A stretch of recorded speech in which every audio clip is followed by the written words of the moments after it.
Hello students, आपण chapter दुसरा ए C circuits बघत आहोत. या चॅप्टरमध्ये आपण लास्ट लेक्चरमध्ये capacitor in A C, inductors in A C circuits, त्यानंतर इम्पिडन्स कशाला म्हणतात, सर्किटमधला जो इम्पिडन्स असतो, हे सगळे टॉपिक्स आपण लास्ट लेक्चरमध्ये बघितलेले आहेत. आत्ताच्या लेक्चर आपल्याला बघायचे रेझोनन्स सर्किट किंवा त्यालाच दुसरं नाव आहे ट्यून सर्किट. आता ट्यून सर्किट हे सर्किट जे आहे ते कुठे वापरलं जातं, तर जास्त करून टी व्ही आणि रेडिओ, हे जे टी व्ही आणि रेडिओमध्ये जे आपण चॅनल ट्यून करण्यासाठी वापरतो. फॉर एक्झाम्पल रेडिओचं एक्झाम्पल घेऊयात आपण, की रेडिओला सध्या चॅनल नंबर 1 समजा आपण असं म्हणूयात की 101 मेगाहर्ट्स म्हणजेच कोणता विविध भारती जर चालू असेल, तर आपण काय करतो, दुसरा जर चॅनल लावायचा असेल आपल्याला, तर आपण काय करतो, एक या ठिकाणी बघा नॉब असतो रेडिओला, तो नॉब आपण फिरवतो, म्हणजे काय करतो, फ्रिक्वेन्सी चेंज करतो किंवा ट्यून करतो. जी काही रिसिव्ड फ्रिक्वेन्सी आहे त्या रिसिव्ड फ्रिक्वेन्सी, समजा जे काही चॅनल्स असतात ते चॅनल्स काय करतात, एका पर्टिक्युलर फ्रिक्वेन्सीला काय करतात, ते चॅनल्स ती फ्रिक्वेन्सी, ते जे काही बोलणार आहेत ते जे काही ट्रान्समिशन आहे त्या एका पर्टिक्युलर फ्रिक्वेन्सीला सेंड करतात. समजा 91.1 मेगाहर्ट्स असं आपण म्हणूयात, रेडिओ 1 जे काय असेल ते, त्या फ्रिक्वेन्सीला ते काय करतात, ट्रान्समिट करतात सिग्नल ट्रान्समिट केल्यानंतर आपल्या जो काही रेडिओ आहे त्या रेडिओला तो आपण काय करतो, ट्यून करतो. अर्थात आपण काय करतो, ती फ्रिक्वेन्सी सेट करतो, बरोबर. आणि मग आपल्याला ते जे काही त्या ज्या काही चॅनलवर जे काही ब्रॉडकास्टिंग चालू असेल, जे काही ट्रान्समिट केलेला सिग्नल असेल, तो आपल्याला या ठिकाणी काय होतो, ऐकायला येतो. त्याचप्रकारे टी व्हीसुद्धा तसंच, टी व्हीमध्ये सुद्धा आपण काय करतो, वेगवेगळे चॅनल्स असतात, ते वेगवेगळे चॅनल्स आपण सेट करतो, ट्यून करतो. आले का लक्षात? म्हणजेच काय, त्याला म्हणतात ट्यूनिंग. तर त्या ट्यूनिंग सर्किटसाठी तुम्हाला काय लागतं, तर रेझोनंट सर्किट लागतं. मग सगळ्यात अगोदर रेझोनंट सर्किट म्हणजे काय, तर रेझोनंट सर्किट म्हणजे काय, जर त्याची डेफिनेशन जर बघायला गेली तर ते आहे, it is the point in electric circuit. बघा, it is the point in electric circuit, एखाद्या इलेक्ट्रिक सर्किटमधलं एक पॉईंट, त्या ठिकाणी काय होतं आहे, where the circuit gives the maximum response at a particular frequency. म्हणजे काय, त्या ठिकाणी फ्रिक्वेन्सी असेल त्या सर्किटमध्ये, आणि त्या फ्रिक्वेन्सीमध्ये जे आपण आउटपुट बघणार आहे, ठीक आहे, जे काय रिस्पॉन्स बघणार आहे त्या सर्किटचा, तो रिस्पॉन्स कसा असणार आहे, मॅक्झिमम असणार आहे. ज्या पॉईंटला मॅक्झिमम असेल, हा काय आहे तुमचा रिस्पॉन्स. हा रिस्पॉन्सचा ग्राफ आहे बघा, इथून तो काय झाला, वेगळ्या पेननी दाखवतो मी. जसजशी फ्रिक्वेन्सी वाढती आहे तसं तसं तो वाढत गेला, आणि एका पर्टिक्युलर पॉईंटला काय झालं, त्या पॉईंटच्या नंतर त्या पॉईंटला तुम्हाला मॅक्झिमम रिस्पॉन्स भेटला. तो भेटल्याच्या नंतर काय झालं, फ्रिक्वेन्सी वाढवली तुम्ही, तर काय झालं, तो रिस्पॉन्स ड्रॉप झाला. म्हणजेच काय, एका पर्टिक्युलर पॉईंटला तुम्हाला काय भेटला, मॅक्झिमम रिस्पॉन्स भेटला त्या सर्किटच्या आउटपुटला, तर त्या सर्किटला काय म्हणायचं, रेझोनंट सर्किट किंवा रेझोनन्स सर्किट किंवा ट्यून सर्किट असं म्हणायचं. समजलं आहे? इथपर्यंत थोडक्यामध्ये तुम्हाला समजलं आहे? बघा, या ठिकाणी तुम्हाला एक ग्राफ दाखवलेला आहे. इथे आहे रेझोनंट सर्किटचा ग्राफ आहे. या रेझोनंट सर्किटमध्ये तुम्हाला या ठिकाणी ज्यावेळेस फ्रिक्वेन्सी ही कमी असेल, मिनिमम फ्रिक्वेन्सी असेल, त्यावेळेस बघा हळूहळू तुम्ही त्याला इन्क्रीज करत गेलात, तसं तसं काय झालं आहे, तुमचा रिस्पॉन्स जो आहे तो मॅक्झिमम होत गेला. मॅक्झिमम होत गेला, एका पर्टिक्युलर पॉईंटला तो एकदम पीकला गेला, मॅक्झिममला गेला. मॅक्झिममला गेल्यानंतर तिथून तो जशी तुम्ही फ्रिक्वेन्सी अजून इन्क्रीज करत गेलात, तसं तसं काय झालं आहे, तुमचा रिस्पॉन्स डिक्रीज झाला ॲट अ पर्टिक्युलर फ्रिक्वेन्सी. म्हणजे काय, तर ज्या ठिकाणी ज्या पॉईंटला मॅक्झिमम रिस्पॉन्स तुम्हाला भेटतो आहे, ती जी काही फ्रिक्वेन्सी आहे त्याला म्हटलं जातं रेझोनंट फ्रिक्वेन्सी. ठीक आहे, रेझोनंट फ्रिक्वेन्सी, त्या फ्रिक्वेन्सीला म्हटलं जातं रेझोनंट. म्हणजे या डायग्राफमध्ये बघा 3 हर्ट्सला तुम्हाला काय भेटतं आहे, रेझोनंट फ्रिक्वेन्सी मिळते आहे. म्हणजेच काय, त्या ठिकाणी मॅक्झिमम रिस्पॉन्स तुम्हाला भेटतो आहे. मग तो मॅक्झिमम रिस्पॉन्स जो असेल तो इम्पिडन्सच्या स्वरूपात असेल किंवा करंटच्या स्वरूपात असेल, हे लक्षात घ्या. म्हणजे आता जर आपण 2 फॉर्म्युले बघितले, आपण एक्सेल आणि एक्सीचा फॉर्म्युला बघूयात. कॅपॅसिटिव्ह रिॲक्टन्स आणि इंडक्टिव्ह रिॲक्टन्सचा फॉर्म्युला काय होता. इंडक्टिव्ह रिॲक्टन्सचा फॉर्म्युला 2πfL XCचा फॉर्म्युला काय होता 1/2πfc. आता याच्यामध्ये जर बघितलं तर तुम्ही या ठिकाणी फ्रिक्वेन्सी आणि कॅपॅसिटिव्ह रिॲक्टन्स यांच्यामध्ये कसं दिसतंय तुम्हाला इन्व्हर्सली प्रोपोर्शनल रिलेशन दिसते. म्हणजे जर फ्रिक्वेन्सी इन्क्रीज केली तर कॅपॅसिटिव्ह डिक्रीज होणार. ठीक आहे, त्याचा इम्पिडन्स किंवा त्याला आपण म्हणूयात टोटल अपोजिशन कॅपॅसिटरने केलेलं काय होईल डिक्रीज होणार आहे. इथे जर बघितलं तर कॅपॅसिटर फ्रिक्वेन्सी जर इन्क्रीज केली तर इथला जो काही अपोजिशन आहे तो काय होतो आहे इन्क्रीज होतो आहे. म्हणजेच काय म्हणतात आपण त्याला इंडक्टिव्ह रिॲक्टन्स काय होतं आहे इन्क्रीज होतं आहे. म्हणजे ह्याच्यामध्ये डायरेक्टली प्रोपोर्शनल दिसतं आहे तुम्हाला आणि कॅपॅसिटरमध्ये कसं दिसतं आहे इन्व्हर्सली प्रोपोर्शनल दिसतं आहे. म्हणजेच आपण असं म्हणू शकतो या ठिकाणी की जे काय आता इथं आपण ह्या इम्पिडन्सलाच आपण कन्सिडर करत असतो. झेड इज इक्वल टूचा फॉर्म्युला काय आहे x² + r² आणि त्यातला x म्हणजे काय असणार आहे तर XC - XL बरोबर. हे सगळं आपण लास्ट लेक्चरमध्ये बघितलेलं आहे. म्हणजेच काय इम्पिडन्स कोणावर डिपेंड असणार आहे झेड कोणावर डिपेंड असणार आहे तुमच्या XC आणि XL या व्हॅल्यूवर. तसंच आरवर तर डिपेंड असणारच आहे. मात्र सगळ्यात जास्त कशावर डिपेंड असणार आहे तर XC आणि XL या व्हॅल्यूजवर म्हणजेच एक्सवर सुद्धा तो डिपेंड असणार आहे. आणि एक्स म्हणजेच काय तर XL आणि XC. आणि हे जे काय XC आणि XL आहे बघा रिलेशन कुठून कुठं गेलं बघा. XC आणि XL म्हणजे काय तर कॅपॅसिटिव्ह रिॲक्टन्स आणि इंडक्टिव्ह रिॲक्टन्स कोणावर डिपेंड असतो तर फ्रिक्वेन्सीवर डिपेंड असतो. फ्रिक्वेन्सी जर इन्क्रीज केली तर कॅपॅसिटिव्ह रिॲक्टन्स काय होतो आहे इन्क्रीज होतो आहे. आणि या ठिकाणी फ्रिक्वेन्सी जर इन्क्रीज केली तर कॅपॅसिटिव्ह जो काही रिॲक्टन्स आहे तो डिक्रीज होतो आहे आणि इंडक्टिव्ह रिॲक्टन्स काय होतो आहे इन्क्रीज होतो आहे. कारण डायरेक्टली प्रोपोर्शनल आणि इन्व्हर्सली प्रोपोर्शनल रिलेशन आहे म्हणून. आले लक्षात.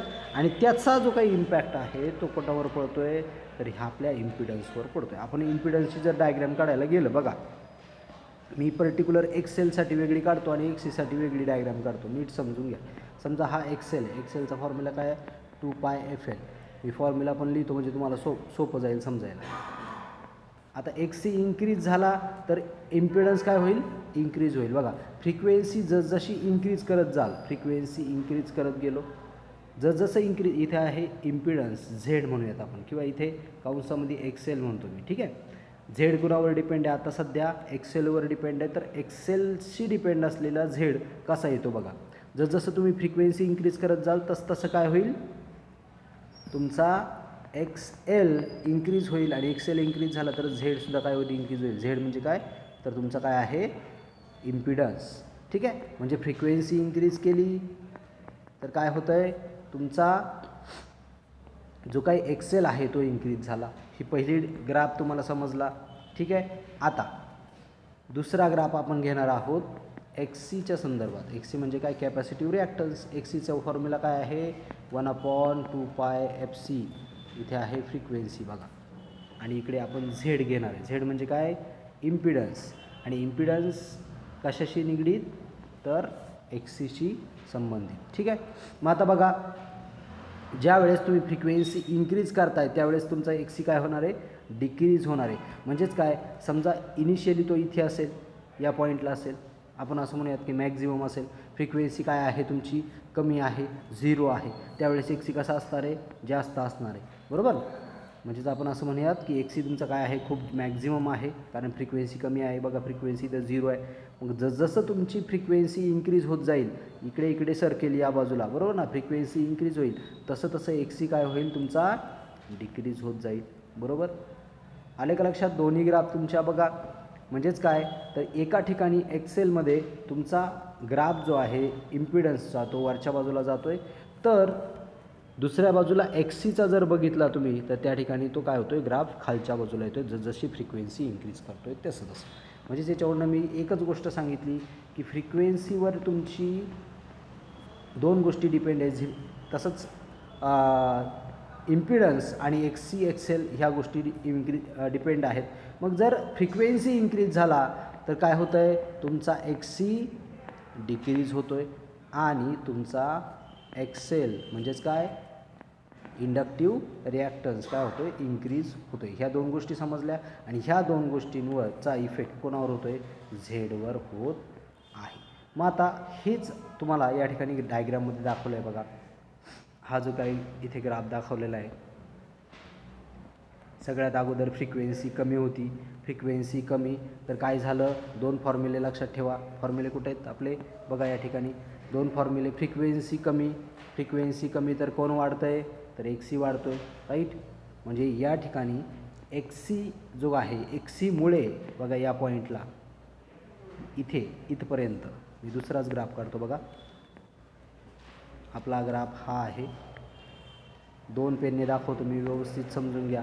बघा रेड जी लाईन आहे, ही रेड लाईन जी आहे, म्हणजे आपण इम्पिडन्स जर कन्सिडर केला या ठिकाणी Z, ठीक आहे, इम्पिडन्स जर कन्सिडर केला तर तो कुणामुळे इन्क्रीज होतो आहे, तर तुमच्या फ्रिक्वेन्सी ही आहे इकडे फ्रिक्वेन्सी, तर तुमच्या XCमुळे काय होतं या ठिकाणी इन्क्रीज होणार आहे. आलं एक लक्षात. आणि जसजसं तुम्ही फ्रिक्वेन्सी इन्क्रीज करताय, फॉर्म्युला बघा, जसजसं फ्रिक्वेन्सी पूर्ण इन्क्रीज करताय तसं तुमचा XC काय होणार आहे, डाऊन होणार आहे, आणि XL काय होणार आहे, इन्क्रीज होणार आहे. ग्राफकडे येऊयात पुन्हा एकदा. मी दोन्ही फॉर्म्युले या ठिकाणी लिहितो बघा. XC is equal to 1/2πfc आणि XL is equal to 2πfl. या दोन्ही फॉर्म्युल्यामध्ये बघा तुम्हाला पहिल्यांदा जसजशी तुम्ही फ्रिक्वेन्सी इन्क्रीज कराल, इथून तुम्ही फ्रिक्वेन्सी इन्क्रीज करत चाललात तसं तुम्हाला काय इन्क्रीज होताना दिसेल बघा. फ्रिक्वेन्सी इन्क्रीज तर काय होईल, हा तुमचा XL जो आहे त्याच्यामुळे, म्हणजे पहिला जो रेड लाईनने जो दिसतोय तो XLमुळे तुम्हाला इम्पिडन्स इन्क्रीज झालेला दिसेल. आणि नंतर मी काय करतो, पेन चेंज करतो बघा.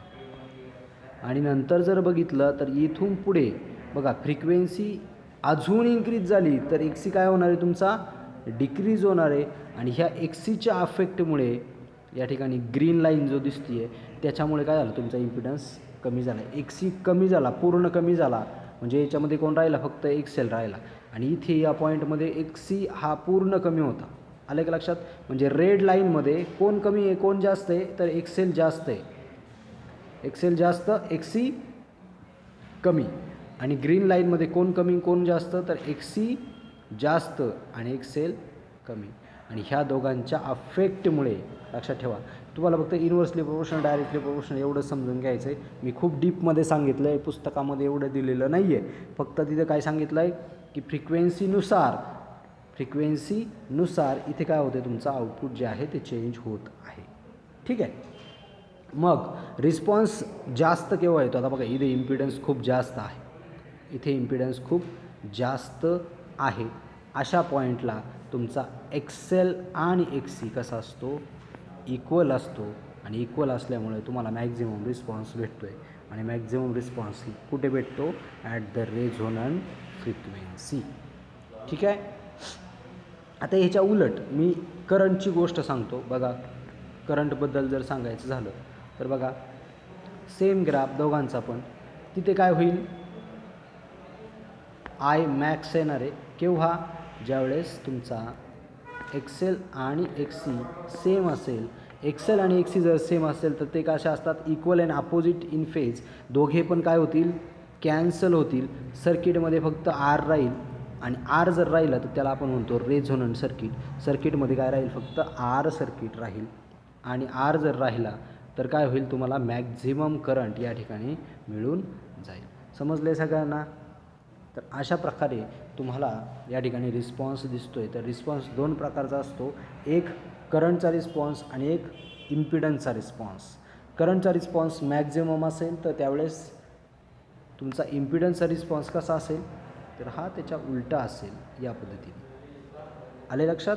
म्हणजेच काय, हा तुमचा Z मॅक्स आहे आणि हा तुमचा जो काही ग्रीन पेननी दाखवला आहे, ब्लॅक आणि ग्रीन पेननी, हा तुमचा काय आहे, I मॅक्स आहे. आले का लक्षात. म्हणजे ही जी काय आहे तो Z आहे, ही रेड लाईन दाखवली ती, समजलं आहे. आणि या पॉईंटला काय असतं, XC is equal to XL असतं. ही बेसिक गोष्ट समजून घ्या. केव्हा, ज्यावेळेस I मॅक्स असेल त्यावेळेस तुमचा XC आणि XL काय होतो, कॅन्सल होतो. सर्किटमध्ये फक्त आर राहतो. अजून नसेल समजलं तर अजून डिटेलमध्ये समजून सांगतो. बघा, तुमचं सर्किटमध्ये जर इंडक्टर असेल, रेजिस्टर असेल आणि कॅपॅसिटर असेल, राईट, आपण असं म्हणूया. ठीक आहे, इथे व्होल्टेज दिलेलं आहे. मग आता या सर्किटमधून मॅक्झिमम करंट केव्हा फ्लो होईल? ज्यावेळेस अपोजिशन कमी असेल, बरोबर. इथे कॅपॅसिटर आहे, हा बरं का, हा सी आहे, हा एल आहे, हा आर आहे, असं आपण म्हणूयात, बरोबर. मग आता सर्किटमधून करंट फ्लो होतो आहे. करंट केव्हा जास्त असेल? ज्यावेळेस रेजिस्टन्स कमी असेल. कॅपॅसिटरचं काही का रेजिस्टन्स असतो, त्याला आपण काय म्हणतो? Capacitive reactance. कॅपॅसिटरने अपोज करणाऱ्या गोष्टीला आपण काय म्हणतो? Capacitive reactance. इंडक्टरने opposition, inductive reactance, capacitive reactance. हे सगळे ज्यावेळेस कमी असतील, खूप कमी असतील, तेव्हा आपण काय म्हणूयात? करंट हा मॅक्झिमम असेल, बरोबर. नीट समजून घ्या. बघा, मग आता मी मगाशी सांगितलं की एका पर्टिक्युलर पॉईंटला काय होतात? एक्सेल आणि एक्सी कशा होतात? इक्वल होतात. कशा होतात? एक्सेल आणि एक्सी. कारण का? एक्सेल आणि एक्सी कशावर डिपेंड आहे? तर फ्रिक्वेन्सीवर डिपेंड आहे. रेजिस्टर फ्रिक्वेन्सीवर डिपेंड नाही. हा कशावर डिपेंड आहे? मात्र एक्सेल आणि एक्सी कशावर डिपेंड आहे? तर फ्रिक्वेन्सीवर डिपेंड आहेत. म्हणजे काय म्हणतो आपण? एक काय होतो? फ्रिक्वेन्सीनुसार वाढत जातो, एक फ्रिक्वेन्सीनुसार कमी होतो. पण एक पॉईंट असा येईल की त्यावेळेस ते दोघे कशा असतील? इक्वल असतील. ज्यावेळेस ते इक्वल असतील त्यावेळेस एक बघा वरती जाणार आहे, एक खाली येणार आहे. म्हणजे दोघांमध्ये कसे आहे? विरोधाभास आहे. म्हणजे आपण त्याला म्हणतो, काय म्हणतो? की 180 डिग्री आउट ऑफ फेज आहेत ते. ठीक आहे, आउट ऑफ फेज जर असतील तर एक प्लस असेल, एक +5 असेल तर दुसरा काय असेल? -5 असेल. दोघे काय होतील? कॅन्सल. दोघे कॅन्सल जर झाले तर सर्किटमध्ये राहिलं आहे काय? इथे इंडक्टर कॅन्सल झाला, इथे कॅपॅसिटर कॅन्सल झाला. सर्किटमध्ये काय राहिलं? फक्त रेजिस्टर राहिला. मग रेजिस्टर आता मगाशी एक्सेल पण होता, एक्सी पण होता, म्हणजे दोघे पण असल्यामुळे करंटला अपोजिशन करणाऱ्या गोष्टी जास्त होत्या. पण या ठिकाणी एक्सेल पण, एक्सी आणि एक्सेल दोघे पण कॅन्सल झाले. सर्किटमध्ये फक्त आर राहिला. येणारा करंट कसा असेल? मॅक्झिमम असेल.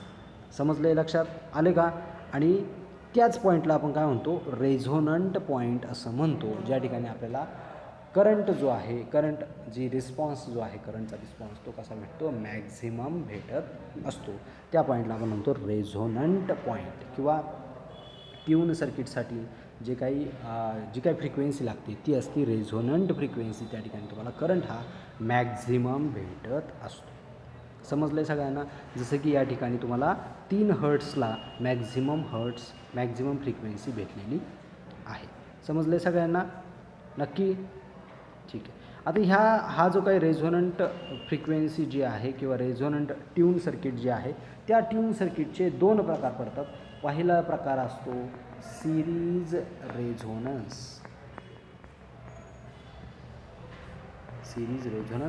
आणि दुसरा प्रकार पॅरलल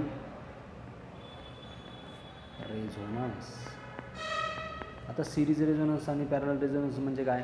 तर सर्किटमध्ये आपण इंडक्टर, कॅपॅसिटर, रेजिस्टर, LCR आपण त्याला सर्किट म्हणतो. तर हे 3 कंपोनंट्स वापरतो. जर हे 3 कंपोनंट्स एकमेकांना पॅरलल असतील तर ते पॅरलल रेझोनन्स, आणि जर हे 3 कंपोनंट सिरीजमध्ये असतील तर सिरीज रेझोनन्स सर्किट. असे 2 सर्किट्स आपण वापरतो. डिपेंड करतं की तुम्ही त्याला कोणत्या ॲप्लिकेशनसाठी वापरत आहात. ठीक आहे. तर मग नेक्स्ट लेक्चरमध्ये आपल्याला हेच बघायचं की सिरीज रेझोनन्स काय असतो आणि पॅरलल रेझोनन्स काय असतो ते. समजलं आहे सगळ्यांना? ठीक आहे.